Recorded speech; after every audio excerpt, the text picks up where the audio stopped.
long time ago, there was a woman, and she lived in a very, very strict society. And she was sleeping with a married man. And in that society, they could both be killed for what they were doing.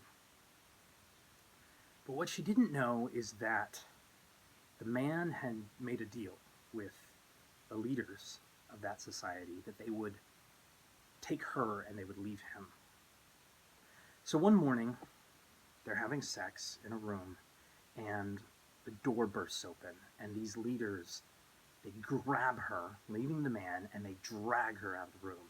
And she only manages to grab a sheet as she's being pulled out. So she's trying to cover her nudity, and she's being pulled through the street and being hit and kicked every time she falls, and dragged by her hair sometimes. And they make it, and they get to the temple, and this is the center of the worship of the God of this society. And this is very important because this is the God who's made the laws that say that she is to be killed. So she knows she's dead.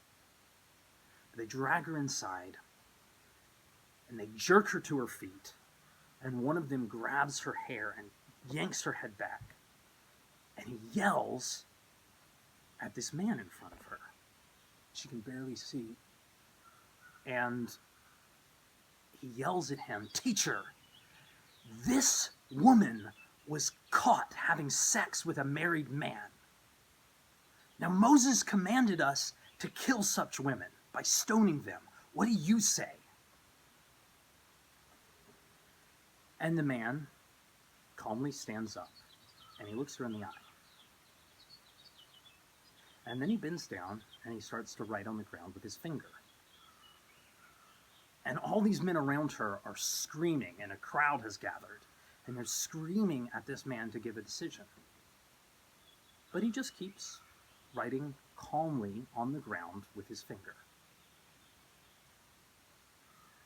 Finally, as the screams start to die out, and there's a little bit of quiet, he stands back up, he straightens up, and he looks around at all of them.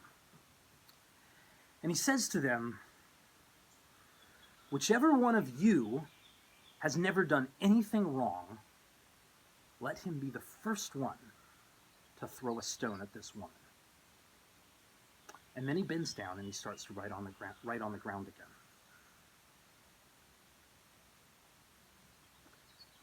The men let go of the woman, and she tenses and kind of cowers down because she's waiting for that first stone. But none comes. And she looks around, and she sees the crowd beginning to thin. The men with white hair and white beards are leaving the scene.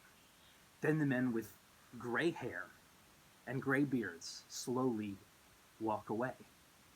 And then the middle-aged men are leaving one by one. And finally, only the 20-year-olds are left, and they're starting to leave. And at long last, she's left alone with this man, this teacher, writing on the ground with his finger. And he stands up and he looks at her and he says, "Woman, where are they? Did none of these men condemn you to death?" And she says, "None of them, sir." And he said, "Then neither do I condemn you. Go now and stop sinning. Stop doing wrong things." And that man's name was Jesus.